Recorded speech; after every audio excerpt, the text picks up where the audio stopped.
요즘 뉴스 보시면 금값 이야기가 빠지지 않습니다. 사상 최고가 경신, 또 경신. 도대체 언제까지 오르는 건지 끝이 안 보입니다. 저도 얼마 전에 금은방 앞을 지나가다가 시세판을 봤는데요. 순금 한 돈에 100만 원이 넘더라고요. 불과 1년 전만 해도 50만 원대였던 게 2배 가까이 뛴 겁니다. 주변에서도 물어보는 분들이 많습니다. 지금이라도 금 사야 하나? 더 오를까? 이런 질문들이요. 오늘은 금값이 왜 이렇게 미친 듯이 오르는지 그 배경을 제대로 파헤쳐 보겠습니다. 단순히 불안하니까 금 산다 이런 수준이 아니라 구조적으로 왜 금이 각광받고 있는지 깊이 있게 다뤄보겠습니다. 먼저 지금 금값이 어느 정도인지 짚고 넘어가겠습니다. 국제 금 시세는 트로이온스 기준으로 봅니다. 트로이온스는 금이나 은 같은 귀금속을 재는 단위인데요. 약 31.1g입니다. 2025년 초만 해도 온스당 2,600달러 선에서 시작했던 금값이 지금은 5,000달러를 넘어섰습니다. 1년 사이에 거의 2배가 된 겁니다. 2025년 한 해 동안 금값은 46년 만에 가장 큰 폭으로 올랐어요. 주식으로 치면 대박 중에 대박이죠. 국내 금 시세는 어떨까요? 한국에서는 금을 돈 단위로 거래합니다. 한돈은 3.75g이에요. 오늘 기준 순금 한돈 가격이 106만 원을 넘겼습니다. 작년 1월에 54만 원이었던 걸 생각하면 1년 만에 2배가 된 겁니다. 금반지 하나 사려고 해도 300만 원, 400만 원은 기본이에요. 결혼 준비하시는 분들 예물 비용 때문에 고민 많으실 겁니다.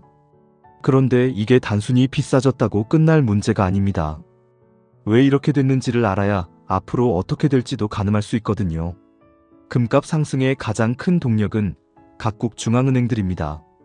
세계금협회 영어로 월드 골드 카운슬이라고 하는데요. 이 기관이 매년 전 세계 금 수급 현황을 발표합니다.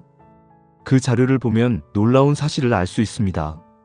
최근 3년간 전 세계 중앙은행들이 매입한 금이 매년 1000톤을 넘겼습니다.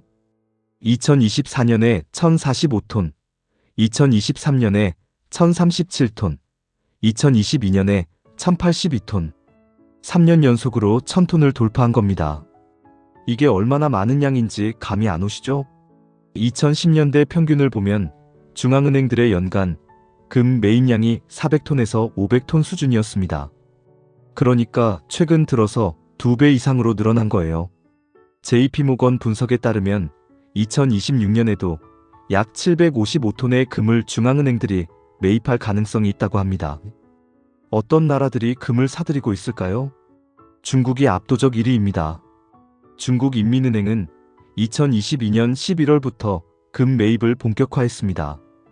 공식 발표된 것만 해도 수백 톤인데 실제로는 더 많을 거라는 관측이 지배적입니다. 중국이 보유한 금이 공식적으로 2264톤이 넘는데 비공식적으로는 훨씬 많다는 얘기죠. 인도도 적극적입니다. 터키, 폴란드, 싱가포르, 체코 같은 나라들도 금 보유량을 꾸준히 늘리고 있고요. 여기서 의문이 생깁니다. 왜 갑자기 이렇게 금을 사들이는 걸까요? 답은 달러에 있습니다. 지금까지 세계 경제는 달러를 중심으로 돌아갔습니다. 국제 무역 결제의 대부분이 달러로 이뤄지고 각국 중앙은행의 외환 보유액도 달러 자산이 가장 많았죠.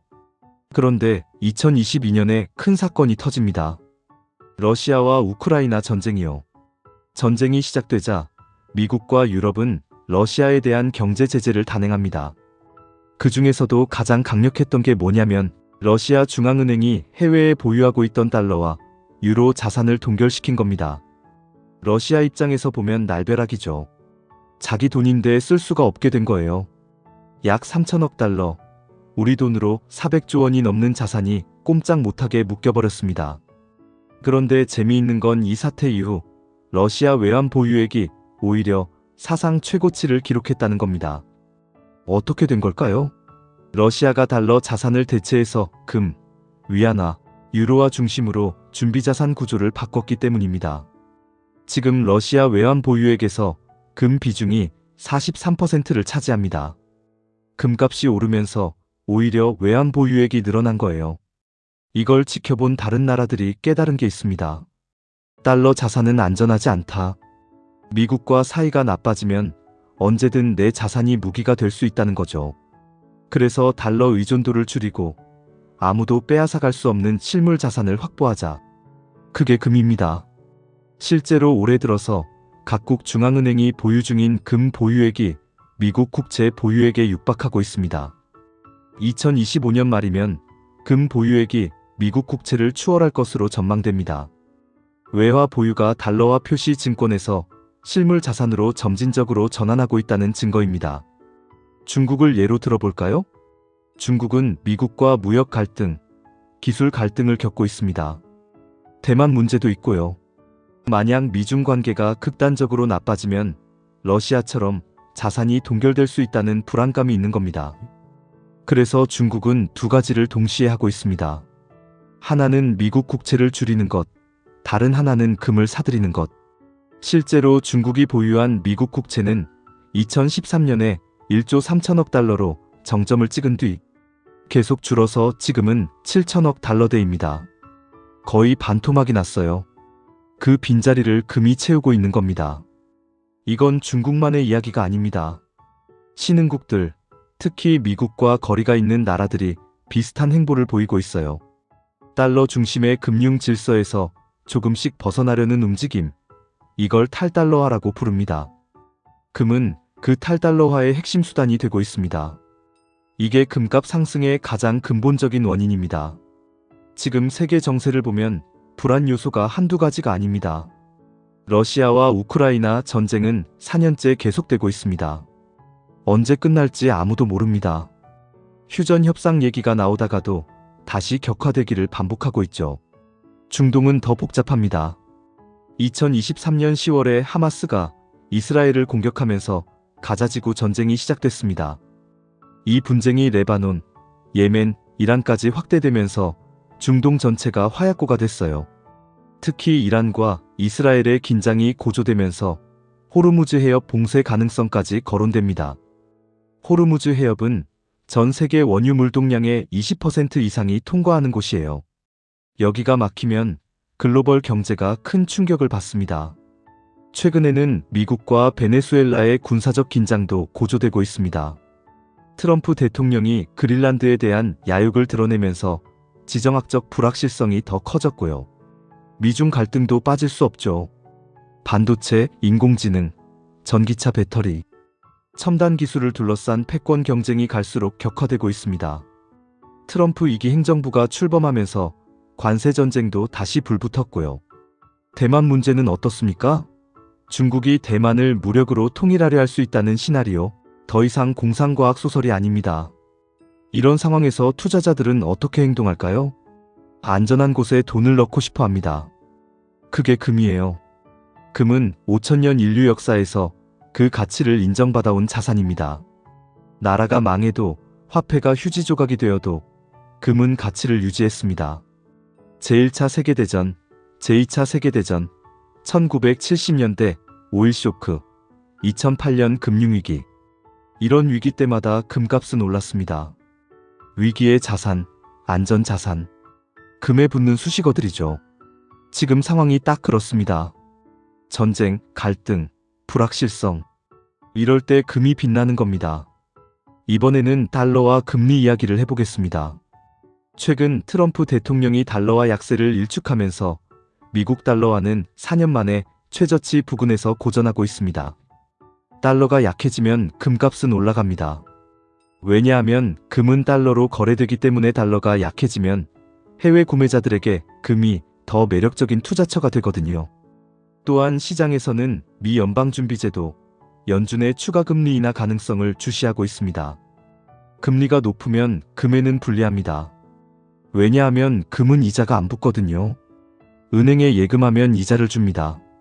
채권을 사면 이자를 줍니다. 그런데 금은요? 그냥 가만히 있어요. 금리가 5%일 때 금을 보유하고 있으면 그 5%를 포기하는 셈이 됩니다. 그런데 금리가 내려가면 뭐가 달라질까요? 예금 이자가 줄어듭니다. 채권 수익률도 떨어집니다. 그러면 이자 안 나오는 금의 단점이 상대적으로 줄어드는 거죠. 금의 매력이 올라가는 겁니다. 지금 시장은 연준의 금리 인하 가능성을 기대하고 있습니다. 그 기대감이 금값을 밀어올리는 또 하나의 동력입니다. 코로나 팬데믹 기억나시죠? 2020년 전 세계가 봉쇄됐습니다. 경제가 멈춰섰어요. 각국 정부는 경기를 살리기 위해 천문학적인 돈을 풀었습니다. 미국만 해도 수조 달러를 뿌렸어요. 그 결과가 뭐였습니까? 인플레이션입니다. 미국 소비자 물가 상승률이 2022년 6월에 9.1%까지 치솟았습니다. 40년 만에 최고치였어요. 한국도 한때 6%를 넘겼죠. 지금은 많이 안정됐습니다. 하지만 사람들의 체감은 다릅니다. 장 보러 가보세요. 계란값, 채소값, 고기값. 3년 전과 지금이 완전히 다릅니다. 밖에서 밥 한 끼 먹으려면 10,000원으로 안 되는 세상이에요. 이런 상황에서 사람들은 생각합니다. 내 돈의 가치가 줄어들고 있구나. 현금을 들고 있으면 물가가 오르는 만큼 구매력이 떨어집니다. 그래서 물가 상승에도 가치가 유지되는 자산을 찾게 됩니다. 금이 바로 그런 자산입니다. 역사적으로 금은 인플레이션 해지 수단으로 인정받아왔습니다. 1970년대 오일 쇼크 때 물가가 폭등했는데 그때 금값도 같이 폭등했어요. 1971년 온스당 35달러였던 금이 1980년에는 850달러까지 갔습니다. 지금도 비슷한 맥락입니다. 인플레이션 우려가 여전히 남아있고 정부 부채는 계속 늘어나고 있습니다. 미국이 군사, 안보, 산업 정책을 명분으로 막대한 부채를 축적하고 있는 상황에서 화폐에 대한 신뢰가 구조적으로 약화되고 있어요. 금은 그런 불확실성에 대한 보험 같은 겁니다. 예전에 금 투자라고 하면 뭐가 떠오르셨나요? 부자들이 금괴를 금고에 넣어두는 모습, 은행 지하 금고에 금이 쌓여있는 모습, 이런 이미지였죠. 일반인이 금에 투자하려면 금은방에서 금을 직접 사야 했습니다. 그것도 꽤 목돈이 들었고요. 그런데 지금은 완전히 달라졌습니다. 첫째, 금 ETF가 있습니다. ETF는 상장지수 펀드라고 하는데요. 쉽게 말해서 주식처럼 사고 팔 수 있는 펀드입니다. 금 ETF를 사면 실제로 금을 보유하는 것과 비슷한 효과를 얻을 수 있습니다. 미국의 SPDR 골드시즈, 티커로 GLD라고 하는 금 ETF가 가장 유명하고 한국에도 코덱스 골드 선물, 타이거 골드 선물 같은 상품들이 있습니다. 증권사 앱에서 주식 사듯이 금 ETF를 살 수 있어요. 몇만 원으로도 가능합니다. 둘째, 금 통장이 있습니다. 은행에서 금 통장을 개설하면 0.01g 단위로 금을 사고 팔 수 있습니다. KB국민은행, 신한은행, 우리은행 같은 시중은행들이 금 통장 서비스를 제공하고 있어요. 매일 금값이 바뀌는데 내가 원할 때 조금씩 사 모을 수 있는 거죠. 적금 붓듯이 매달 일정 금액씩 금을 살 수도 있습니다. 셋째, 금 조각 투자도 등장했습니다. 스타트업들이 금 조각 투자 플랫폼을 만들어서 1,000원, 10,000원 단위로도 금에 투자할 수 있게 했어요. 요즘 젊은 세대 20대에서 30대가 이런 서비스를 많이 이용합니다. 주식 시장이 출렁거리니까 안정적인 자산으로 금을 선택하는 거죠.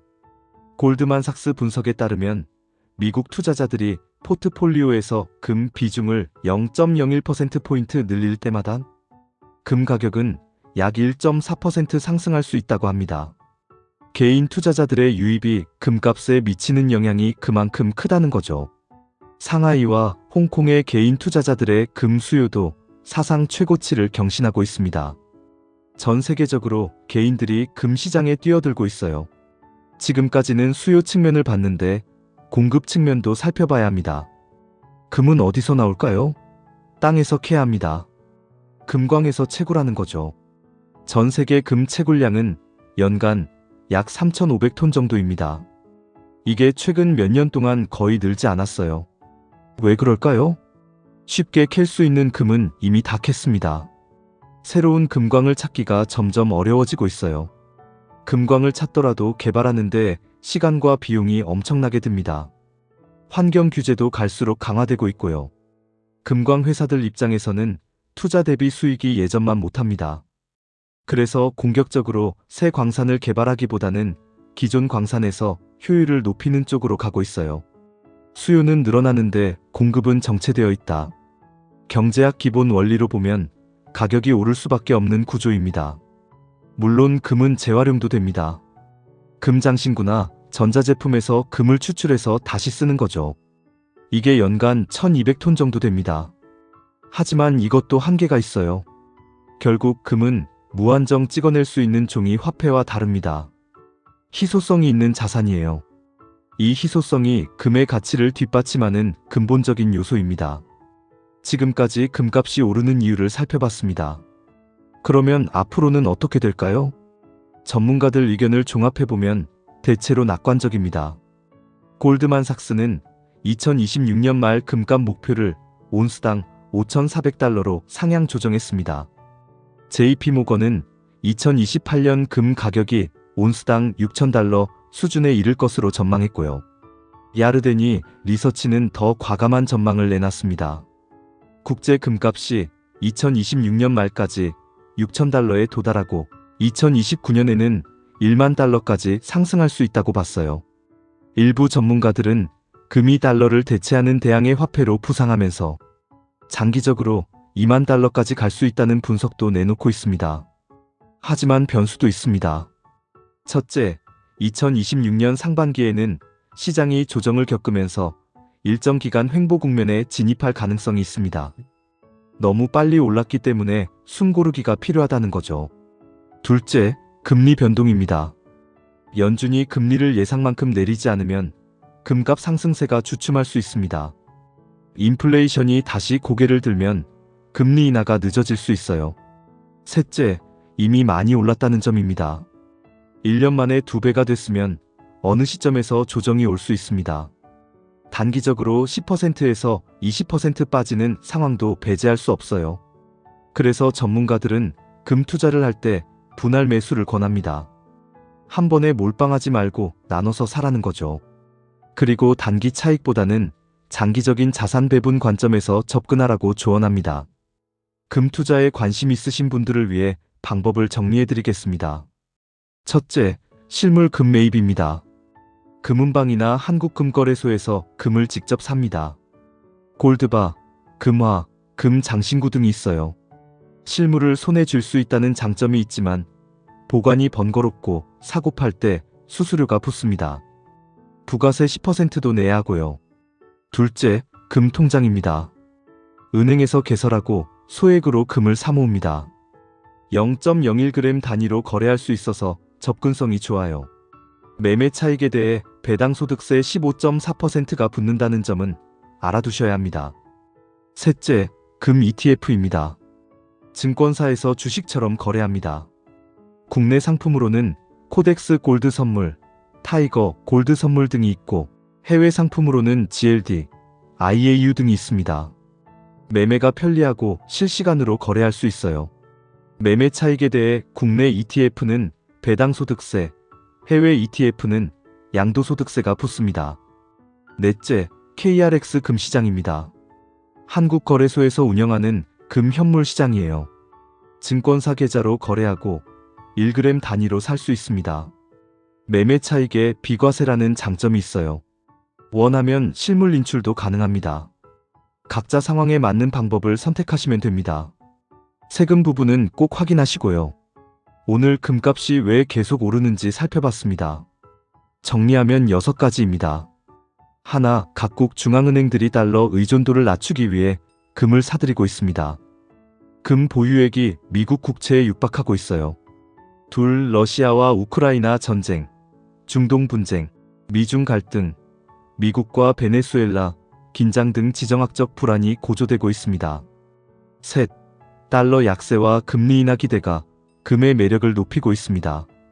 넷, 인플레이션에 대한 방어 수요가 금으로 몰리고 있습니다. 다섯, 금 ETF, 금 통장 등 접근성이 좋아지면서 개인 투자자들이 유입되고 있습니다. 여섯, 금 채굴량은 정체되어 있어서 공급이 수요를 따라가지 못하고 있습니다. 이런 요인들이 복합적으로 작용하면서 금값을 끌어올리고 있는 겁니다. 금이 앞으로도 오를지 아니면 조정을 받을지는 아무도 모릅니다. 하지만 적어도 금값이 왜 올랐는지를 이해하면 판단하는데 도움이 되실 겁니다.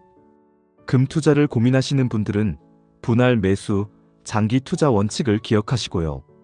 몰빵은 금물입니다. 오늘 영상은 여기까지입니다. 감사합니다.